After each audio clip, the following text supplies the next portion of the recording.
And the finalists are decided in terms of their times, taking into account any penalties that may have been incurred for hitting markers or jumping the start. So Dennis Atkinson is in pole position. That's number 6, Dennis Atkinson from Milton, where he runs a garage, in his Porsche 911, that most famous and most desirable of motor cars that so many people aspire to. 320 horsepower. It is not a turbo, it is not four-wheel drive.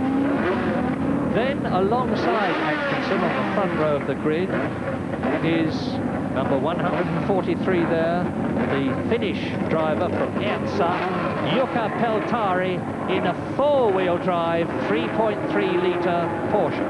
That's the front row. Now, there are 2 men in the second row, and the first of them is the Norwegian driver, number 104, Geir Asbjornsen. He comes from Valur. He works on missiles in the Norwegian Air Force and isn't prepared to talk to me too much about them anyway. 5 years experience, all in Rallycross, and that in the second row is the British driver Mark Rennison, 22 years old, a farmer from Darlington, 4 years experience, just finished first at Prompt and is in terrific form here this afternoon. The last 2 on the grid are Hermy de Windt in the Escort in the background, number 115, and our own Barry Hathaway in the 1600cc front-wheel drive Ford Fiesta. One of these men will go forward into the B final. Was that a jump start? Well, Dennis Atkinson clears off. He may be penalised for that.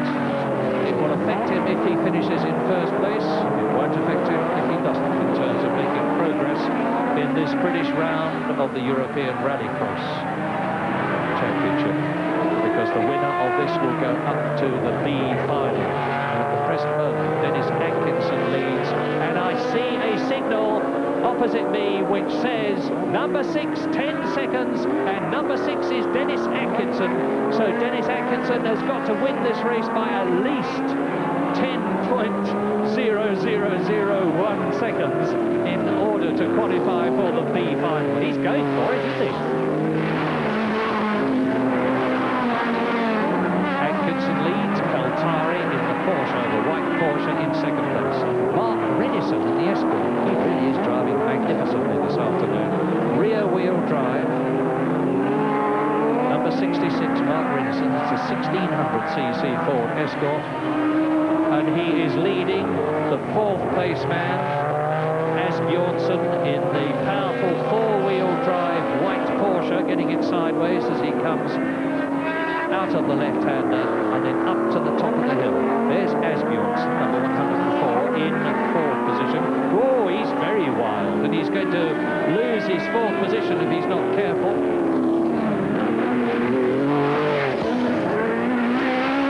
Atkinson leads through the dust, and Rennison is up into 2nd position. Mark Rennison is challenging and is up into 2nd position. There he goes, and look at the battle behind him. 3rd, 4th, 5th and 6th virtually together, but Rennison, driving an inspired race, is now closing on Dennis Atkinson in the far more powerful Porsche, and he's less than 10 seconds behind Dennis Atkinson, so he is leading this race on time, if not on the road, and the way he's going, he's going to catch Atkinson. He won't know about Atkinson's penalty, of course. And off at the top of Hairy Hill goes Hermy de Windt in the very attractive-looking green and white Escort. Atkinson still leads, but the time lead that Atkinson has got over Mark Rennison as he goes out of Chestersdrift is only just over 3 seconds. So in effect, Mark Rennison is leading this race by 7 seconds. Closing fast on Rennison though. Look, you see the white Porsche there, number 104, and that's Geir Asbjornsen, the Norwegian Air Force man, up Hairy Hill. And this is the 3rd lap in this 4.5 lap in this 4.5 lap race. So burst of speed. Rennison is going to win the race, because the gap now between the leader on the track, Atkinson, and Rennison, who is second on the track for leading on time, is 3 seconds, and Atkinson has been penalised 10 seconds. There is Atkinson. He's coming off the loose and onto the tarmac at Dover Slope to finish first, but not to win the race. The winner is Mark Rennison. Second, I'm sure, on time will be Geir Asbjornsen. I should think Atkinson will be third, ahead of Barry Hathaway in 4th position.